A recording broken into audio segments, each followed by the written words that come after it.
My name is Nathan Hayes, and until 8 months ago, I had what most would consider an enviable life.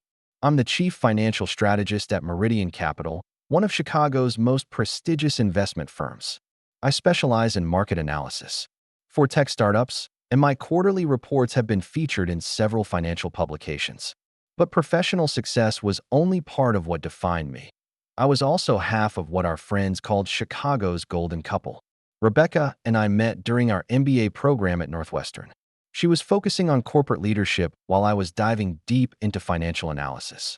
We were complementary in many ways. She was charismatic and bold, while I was methodical and precise, but we balanced each other perfectly.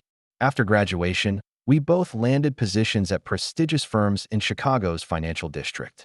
While I built my career at Meridian, Rebecca quickly climbed the ranks at Westlake Partners, becoming their youngest director of corporate development. That we purchased a brownstone in Lincoln Park, renovated it to perfection with her eye for design and my attention to detail, and settled into our life together. We hosted dinner parties where Rebecca would captivate our guests with stories while I carefully selected the wines. We traveled to financial hubs around the world, combining business with pleasure.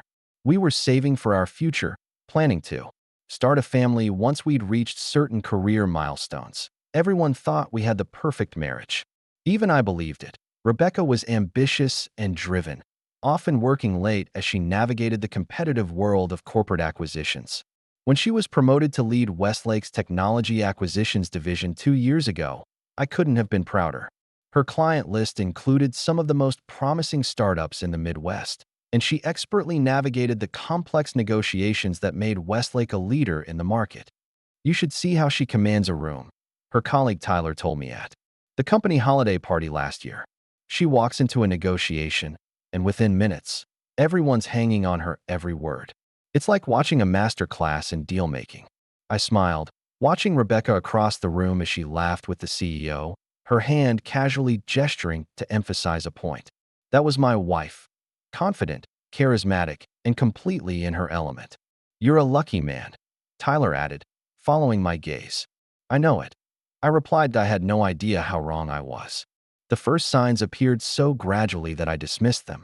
Financial analysts are trained to see patterns, to identify anomalies that might signal larger issues. But when it came to my own marriage, I was blind to the indicators until they became too obvious to ignore. It started with the late nights. Rebecca had always worked long hours, but there was a sudden increase about 10 months ago.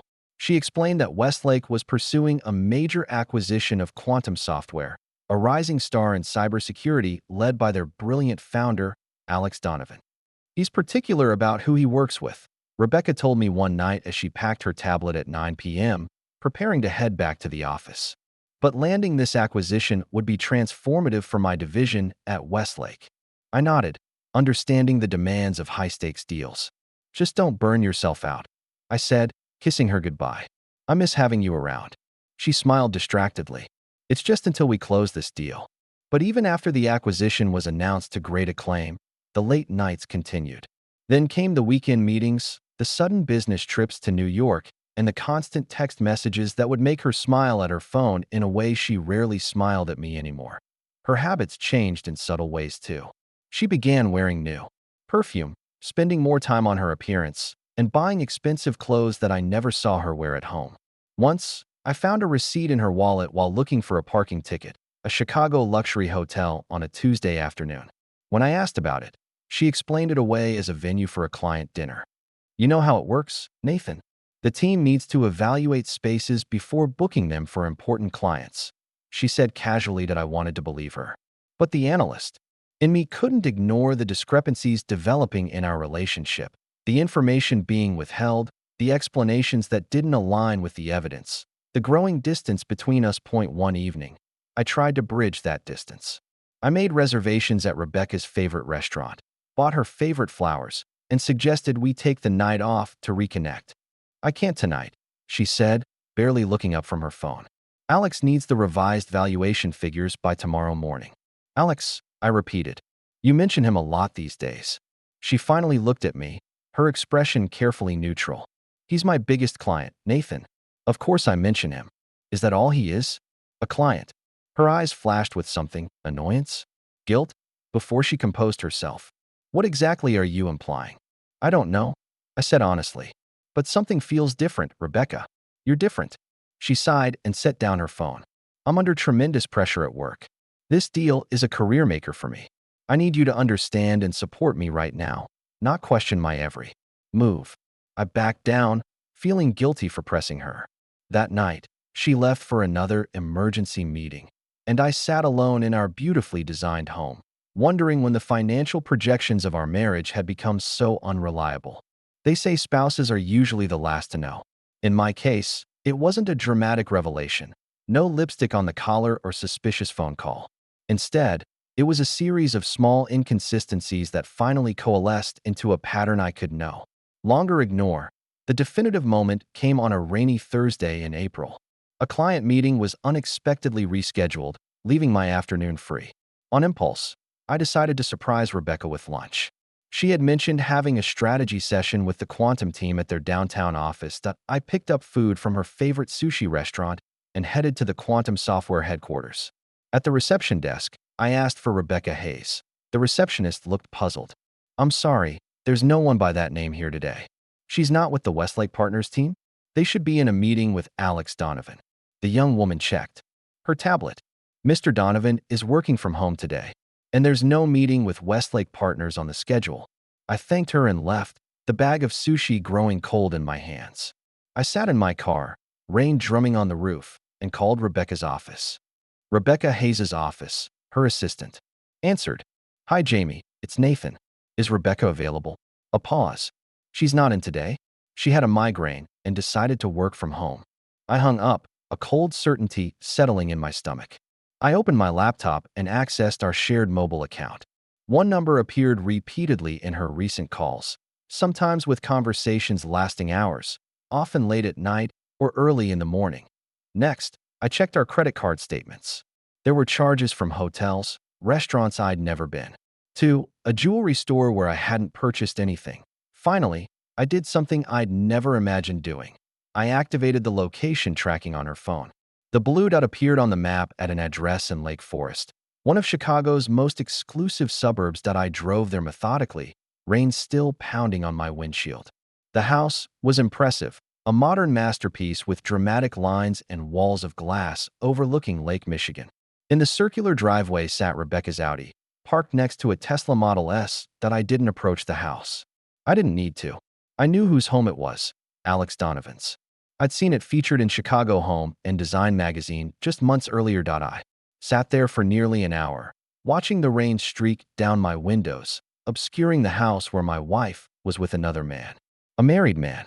I had met his wife Emma at a Westlake event last year. A graceful, intelligent woman who ran a foundation for underprivileged children. Eventually, I drove home. I didn't confront Rebecca that night when she returned, claiming to have been working from home with a migraine. I said nothing about my discovery the next day or the day after that. Instead, I observed and I planned. Because in that moment of clarity, sitting in my car outside Alex Donovan's house, I made a decision. This wouldn't end with a heated argument and messy divorce. No, this betrayal deserved a more calculated response. Rebecca and Alex had constructed their affair methodically, maintaining their public images while secretly undermining two marriages. As a financial analyst, I understood the importance of due diligence, of careful strategic planning.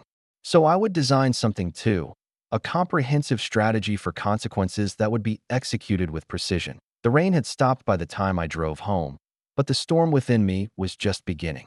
For 4 weeks, I lived a double life. To Rebecca, I was the same supportive husband, perhaps a bit more preoccupied with work, but otherwise unchanged. Meanwhile, I was methodically gathering evidence and preparing for what would come next. First, I needed proof. I purchased a small, high-quality voice recorder and placed it in Rebecca's car beneath the passenger seat.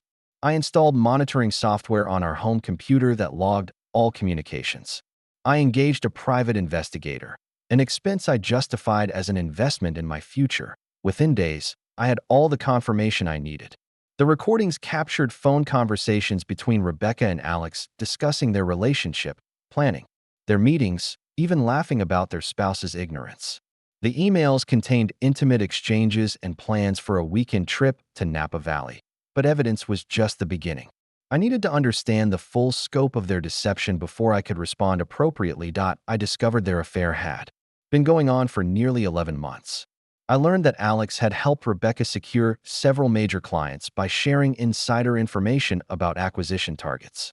I found out that they had discussed a future together after they had figured out how to leave their respective marriages with minimal financial damage.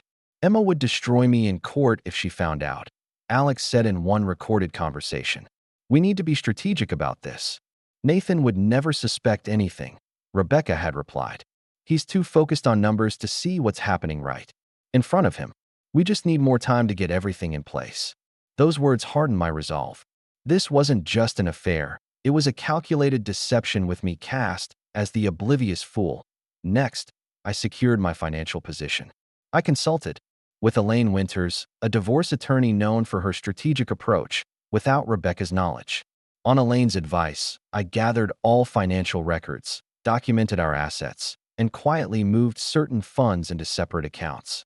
I couldn't touch Rebecca's individual accounts or most joint accounts without raising suspicion, but I could protect what was rightfully mine. Illinois is an equitable distribution state, Elaine explained. With evidence of her affair and financial entanglement with Mr. Donovan, we can make a strong case for a favorable settlement. I also started building a support network. I had lunch with my sister Laura, telling her everything. She was stunned but immediately supportive. Whatever you need, I'm here. She promised that I met with our closest friends, Michael and Diane Foster, who had known us since college. I didn't tell them about the affair yet. That would come later, but I subtly began reinforcing my presence in our social circle independent of Rebecca. Finally, I researched Alex Donovan more thoroughly. His position at Quantum Software was secure, but his reputation was built on an image of innovation and integrity. His wife Emma sat on the boards of several prestigious foundations. They had twin teenage daughters at an exclusive private school. The Donovans were fixtures in Chicago's business press, often profiled as the perfect power couple combining technology and philanthropy. In other words, Alex had much more to lose socially than I initially realized by the end of those 4 weeks. I had accumulated evidence, secured legal representation, stabilized my finances, and mapped out vulnerable points in both Rebecca's and Alex's carefully constructed public images. The financial analyst in me appreciated the irony. They thought they were building a future together, but they had failed to account for the significant risk factors in their plan. Now I would systematically expose those weaknesses until their entire scheme collapsed on a Friday evening. As Rebecca prepared for what she claimed was a client dinner, I sat at my desk finalizing my own strategy. While she applied her makeup upstairs, I was downstairs calculating the precise pressure points that would bring maximum impact. Don't wait up, she called as she left, the door closing behind her with a decisive click. I won't, I replied softly to the empty room. But you should. I began dismantling their professional and social lives with surgical precision. The goal wasn't just to expose the affair, but to ensure that the revelation would cascade through every aspect of their carefully constructed worlds. Like an analyst, identifying critical vulnerabilities in a financial structure, I targeted the key support pillars of their deception first. Phase 1 started at Westlake Partners. I arranged coffee with Caroline Matthews, the chief operating officer and Rebecca's supervisor. We had met at company functions over the years, and she had always respected my financial insights. I chose a cafe in River North, upscale but far enough from Westlake's offices to avoid unplanned encounters.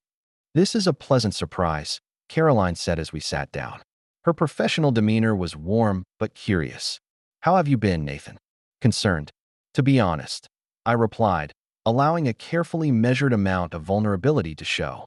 I presented myself not as angry, but as worried and confused. I've noticed some irregularities in Rebecca's professional conduct lately, particularly regarding her work with Quantum Software. Caroline's expression shifted slightly. She set down her cup with deliberate precision. What kind of irregularities? She's been reporting meetings that don't appear in any official calendar, I explained. There are expenses being submitted for client events that I can't verify actually occurred. And then there's this. I slid a folder across the table containing printouts of credit card statements showing charges at hotels and restaurants during business hours, all highlighted in yellow. Caroline paged through the documents, her expression growing increasingly troubled. Her brow furrowed as she came across a receipt for a weekend stay at a Lake Michigan resort. A trip Rebecca had told me was a company strategy retreat, but had been charged to our personal account. I'm worried about potential conflicts of interest, I continued, my voice low and concerned. At first, I thought it was just the pressure of the quantum acquisition, but now I'm concerned it might be something more serious that could damage her career or Westlake's reputation. I watched as Caroline connected the dots, her eyes widening slightly when she saw Alex Donovan's name on several restaurant receipts. She was too professional to vocalize her suspicions, but I could see them forming. There's also been a pattern of her supposedly attending meetings with Quantum that aren't on any company calendar, I added.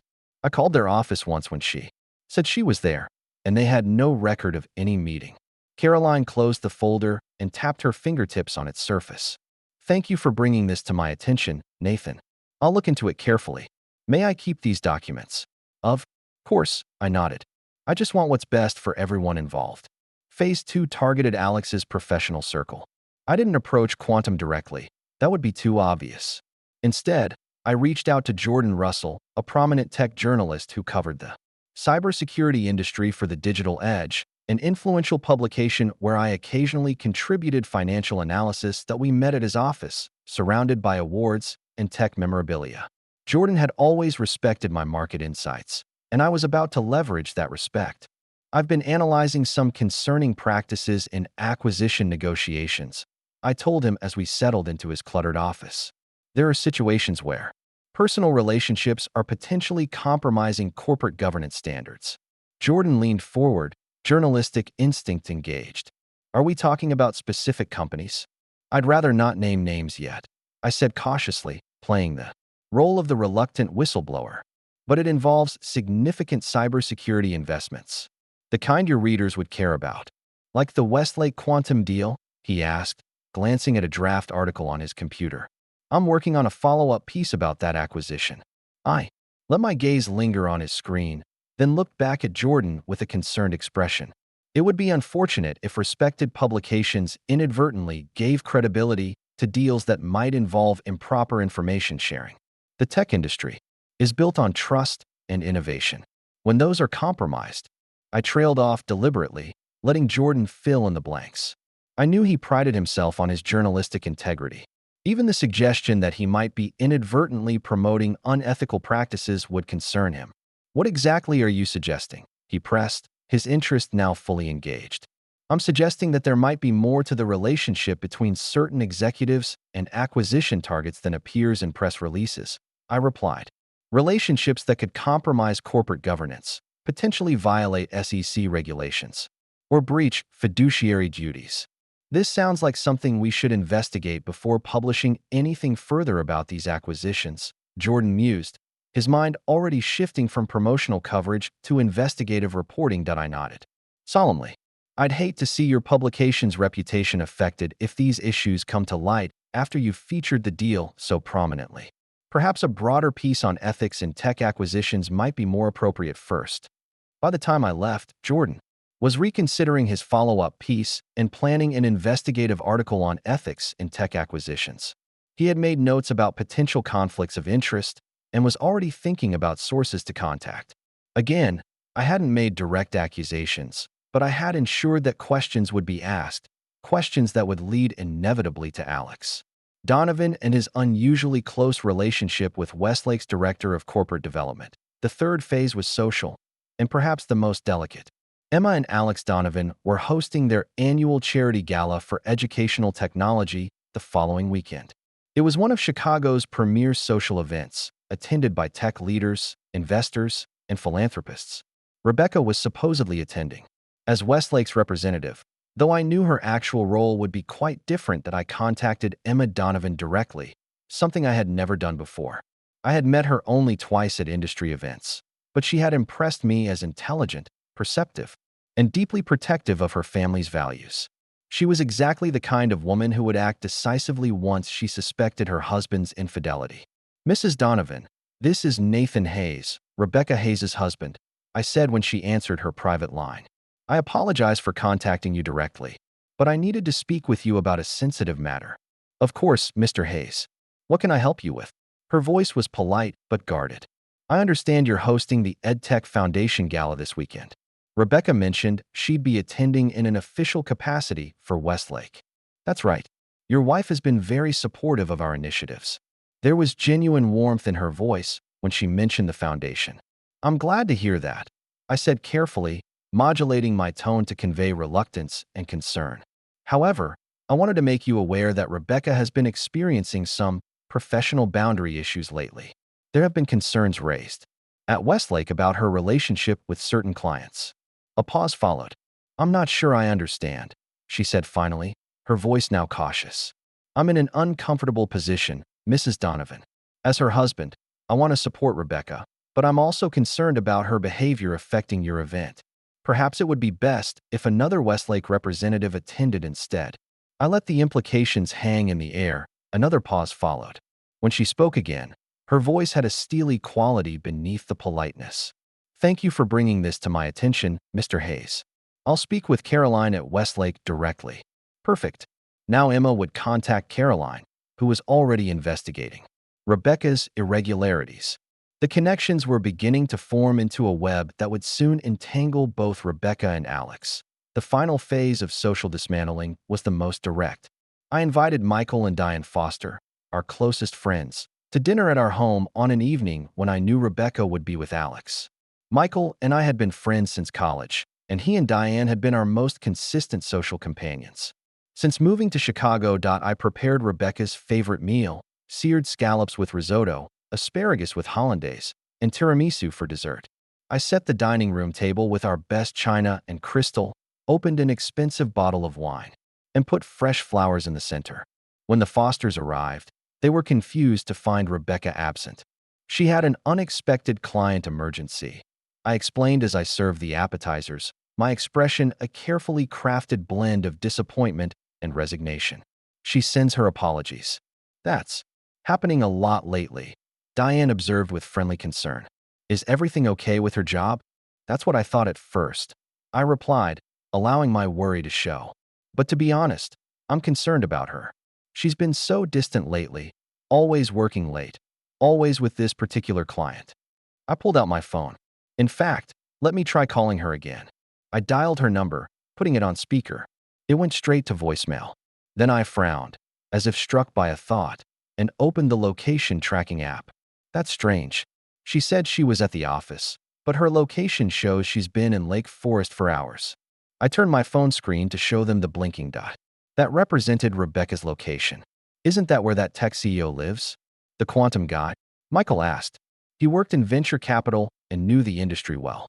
The one whose house was in that magazine last month. Is it? I replied, feigning surprise.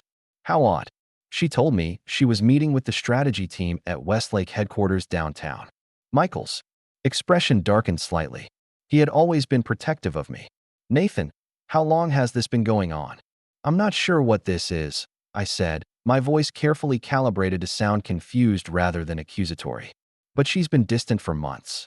Always on her phone, working late, weekend meetings that she can't seem to explain clearly.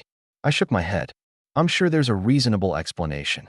But my words were belied by the evidence on my phone screen, still showing Rebecca's location at Alex Donovan's house. The three of us stared at it in uncomfortable silence. Have you asked her directly? Diane ventured finally, exchanging a worried glance with her husband. I've tried. She always has an explanation. A work crisis, a demanding client, an emergency. Meeting. I ran a hand through my hair in a gesture of helplessness. Maybe I'm overthinking things. Maybe, Michael agreed, but his tone suggested he believed otherwise. Or maybe you need to have a more serious conversation. Within a week, the dominoes began to fall. Caroline Matthews called Rebecca into a closed-door meeting about compliance concerns and client relationship protocols. Emma Donovan canceled Rebecca's invitation to the gala and requested a different Westlake representative. The Digital Edge began making inquiries about the relationship between Quantum Software and Westlake partners, focusing particularly on information sharing during the acquisition process. Meanwhile, our friends had started treating Rebecca differently. Casual invitations dwindled.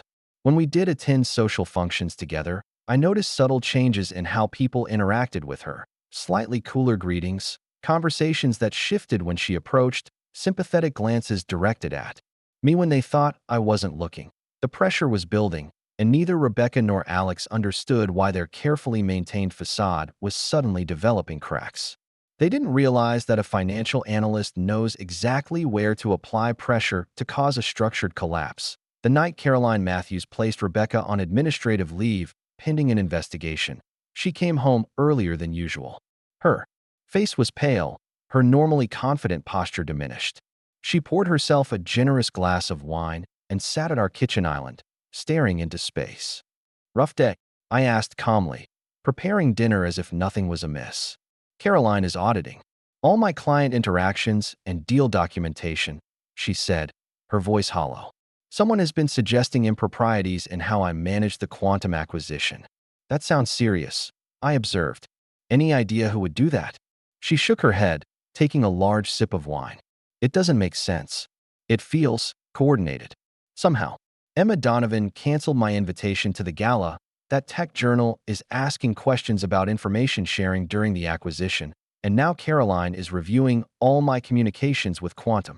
Strange timing, I agreed, continuing to chop vegetables with methodical precision. "Alex is facing questions too," she added, almost to herself. "The board at Quantum is suddenly concerned about disclosure practices during the acquisition process." I responded noncommittally. Maybe someone noticed something that didn't seem right. She looked at me then, really looked at me, perhaps, for the first time in months. I saw a flicker of suspicion cross her face, quickly replaced by dismissal. I was just Nathan, her predictable, numbers-focused husband. I couldn't possibly be behind the sudden scrutiny they were facing. That was their fundamental mistake, underestimating me. They saw my analytical nature as a lack of passion, my methodical approach as a weakness. They never considered that the same mind that could identify market patterns could also orchestrate their downfall. Over the next 2 weeks, I watched as their professional and social structures crumbled piece by piece. Rebecca was excluded from key industry events. Alex was asked to step back from public appearances while the board conducted an internal review. Their furtive meetings became more difficult to arrange as both were under increased scrutiny from their employers. In one particularly satisfying development, Emma Donovan attended the charity gala alone, while Alex was conspicuously absent, traveling for business, according to the official explanation. In reality, he was in a downtown hotel with Rebecca, both of them desperately trying to figure out how their relationship had been exposed. What they didn't understand was that it hadn't been exposed randomly. It had been strategically revealed, one pressure point at a time. The social dismantling was complete, and now it was time for the legal phase of my plan to begin. With the social demolition underway, I moved to the legal phase of my strategy. The timing was crucial. Rebecca needed to be professionally vulnerable, but not yet fully aware that I knew everything. This would maximize my leverage in the divorce proceedings and minimize her ability to mount an effective defense. Elaine Winters, my attorney, had prepared all the necessary documentation. Her reputation in Chicago's legal community was formidable. She was known for her thorough preparation and strategic approach to high-asset divorces. We had spent weeks reviewing financial records, cataloging evidence of the affair, and preparing a comprehensive legal strategy. "The key is to act decisively," Elaine advised during our final planning meeting in her Michigan Avenue office. The Chicago skyline stretched beyond her window, Lake Michigan gleaming in the distance. "We file everything simultaneously: divorce petition, motion for temporary orders regarding assets, and detailed financial disclosures that highlight any misappropriation of marital funds." "And the evidence of the affair?" I asked. "We don't lead with it," she said, tapping her pen on the thick folder of evidence we had compiled. "But we make sure she knows we have it. The threat of public exposure in court documents often leads to more favorable settlements. Under Illinois law, dissipation of marital assets for the benefit of an affair partner could impact asset division. The credit card statements showing hotel rooms, expensive dinners, and gifts, all potentially paid for with marital funds, would strengthen my position considerably." On a Tuesday morning, Rebecca was served divorce papers at her office, a calculated decision that ensured maximum professional embarrassment. By that afternoon, she was calling me repeatedly, but I didn't answer. Instead, I had my sister Laura stay with me at the house to witness any confrontation that might occur. She arrived home early, bursting through the door with a mixture of shock and anger on her face. Her normally perfect appearance was disheveled, hair coming loose from her usual sleek bun, makeup slightly smudged as if she'd been rubbing her eyes. "What the hell is this?" she demanded, waving the papers at me. Her voice echoed through our entryway that I was sitting calmly at the kitchen island, reviewing financial projections for a client. Laura stood nearby, a silent but reassuring presence. I looked up from my work with the same composed demeanor I always maintained. "Divorce papers," I replied simply. "I know what they are. Why are you doing this? Why didn't you talk to me first?" Her voice cracked slightly. "The same reason you didn't talk to me before starting your affair with Alex Donovan," I said evenly. The color drained from her face. Her hand, still clutching the papers, began to tremble slightly. "What are you talking about? Please don't insult my intelligence further, Rebecca. I know everything. The hotels, the fabricated meetings, the information sharing. I have recordings, photographs, and a comprehensive timeline of your relationship." She sank into a chair, the papers falling from her hand onto our imported marble floor. The silence stretched between us, broken only by the ticking of the modern wall clock in our living room, a wedding gift from her parents. "How long have you known?" she finally whispered. "Long enough to ensure that this divorce will proceed exactly as I've planned it." Her eyes narrowed as realization dawned. "You've been behind all this," she whispered. "The questions at work, Emma canceling my invitation, the journal inquiries, that was all you." I simply directed attention to the truth. I replied, closing my laptop. "The consequences are the natural result of your actions. You had no right to interfere in my professional life." She snapped, anger temporarily overtaking her shock. "Do you have any idea what this could do to my career?" "About the same as what your actions were doing to our marriage," I countered. "You made choices, Rebecca. Now you're facing the consequences of those choices."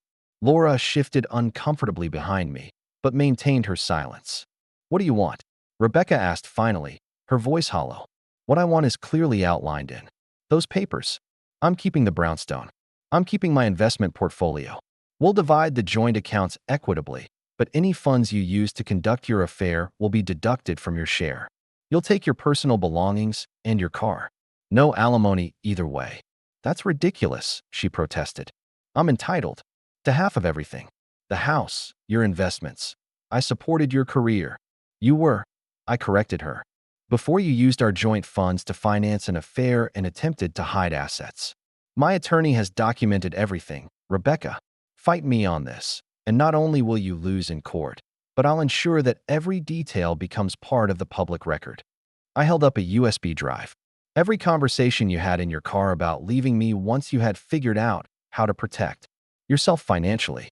Every hotel receipt. Every text message planning your meetings with Alex.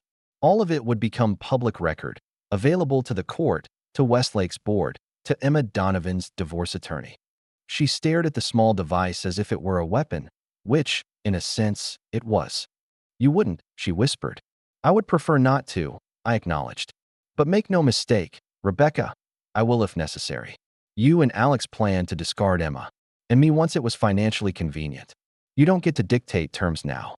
She looked at me with a mixture of shock and newfound respect. "I never thought you'd be capable of this. You never really knew me," I replied, "just like I never really knew you."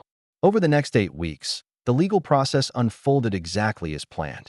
Rebecca initially hired an aggressive attorney who promised to fight for an equal division of assets. But her position weakened daily as more revelations emerged about her affair and financial indiscretions. Elaine methodically presented evidence of how Rebecca had used our joint funds to finance her relationship with Alex. Hotel rooms charged to our credit cards, expensive gifts purchased with our accounts, and even a weekend trip to Napa Valley that she had claimed was a business retreat. The financial trail was damning. Meanwhile, Alex Donovan was facing his own legal and professional battle. Emma had hired Martin Graves, one of Chicago's most feared divorce attorneys, a man known for his ruthless approach to high-net-worth separations. With teenage daughters and substantial assets at stake, Alex's divorce was messier and more public than ours. Emma had received an anonymous package, which I had carefully prepared and sent through an untraceable service, containing select evidence of Alex's affair with Rebecca, including hotel receipts, photographs taken by my private investigator, and transcripts of particularly damning conversations about their plans to eventually leave their spouses. By the time our divorce was finalized, Alex had been removed from his position as CEO of Quantum Software. The board, concerned about potential SEC violations and damage to their reputation, had negotiated a severance package that was far less generous than his contract would have normally provided. Emma was awarded their primary residence, a substantial portion of their investment portfolio, and generous child support. The financial analyst in me appreciated the symmetry. Rebecca and Alex had built their relationship on a foundation of deception, and now that foundation had crumbled, bringing down everything they had constructed. 8 months after the divorce was finalized, I stood on the balcony of my new lakefront condo, watching boats move across Lake Michigan.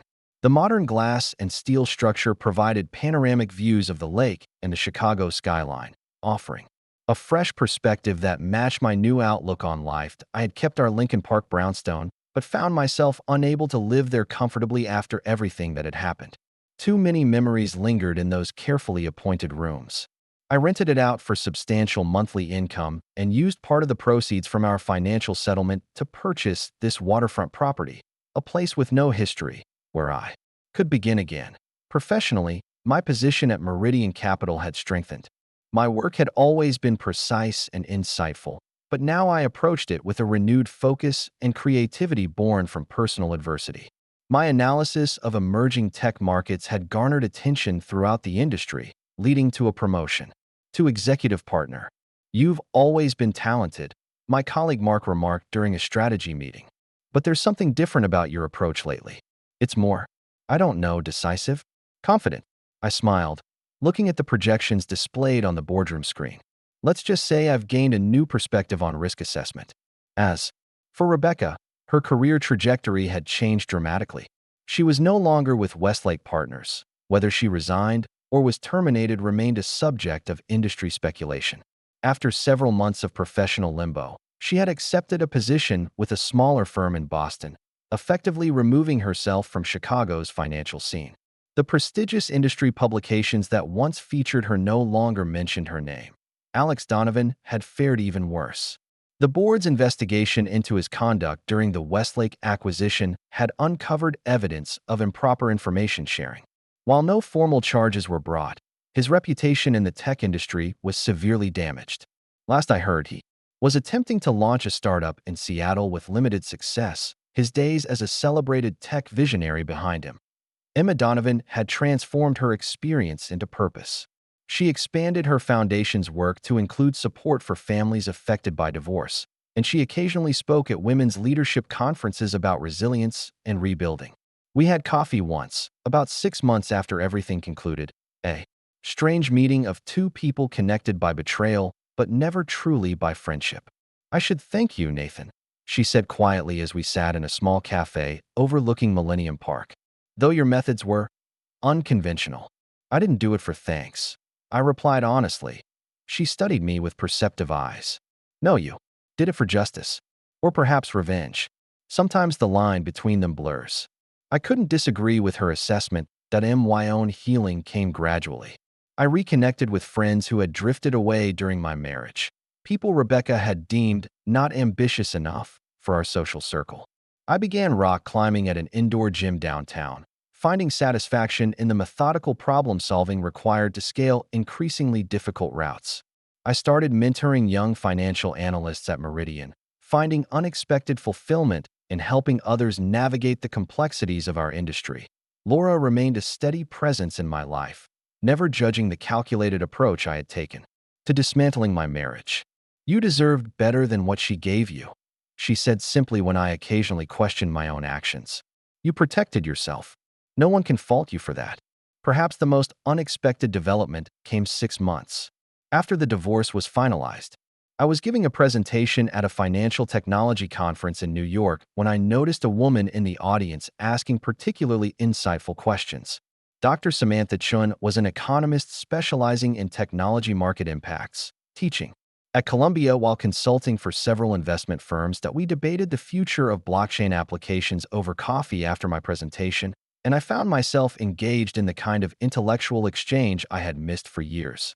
When I returned to Chicago, we maintained contact, discussing market trends and sending each other relevant articles.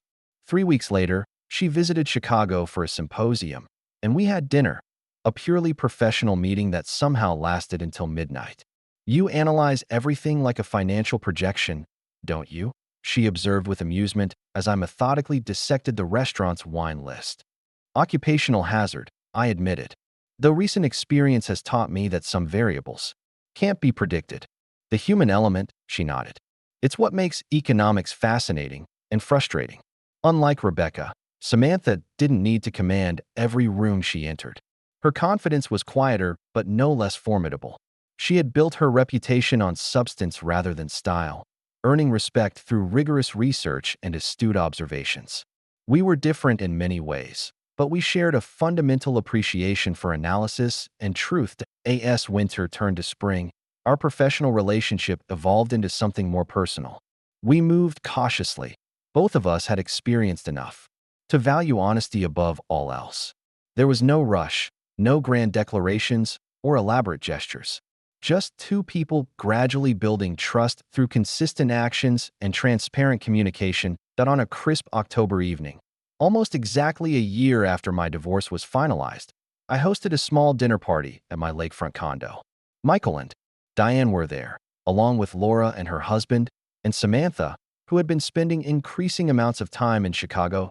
As we sat around the dining table, one I had selected for its clean lines and natural materials. Nothing like the ornate piece Rebecca had insisted on. I looked at the people who had supported me through the darkest period of my life, and those who were part of this new chapter. Michael raised his glass. To new beginnings, he offered simply. As glasses clinked and conversation flowed around me, I felt something I hadn't experienced in years, a sense of authenticity. The facade of perfectionism that Rebecca and I had maintained for so long had been replaced by something far more valuable. Genuine connections built on mutual respect and honesty. Later that evening, after everyone had gone and Samantha and I stood on the balcony watching the city lights reflect off the lake, she asked the question others had carefully avoided. Do you regret how you handled things with Rebecca? I considered the question carefully, appreciating that she expected nothing less than complete honesty. I regret that it was necessary, I said finally. But no, I don't regret doing what was required to protect myself. She nodded, understanding the distinction. Some would say you stooped to their level. Perhaps, I acknowledged. Though I prefer to think I simply spoke a language they understood. They approached marriage as a strategic transaction. I responded in kind. And now, I turned to face her, seeing the implicit question in her eyes. Now I understand that the most valuable analyses aren't found in spreadsheets. They're in actions over time, in consistency between words and deeds. She smiled slightly.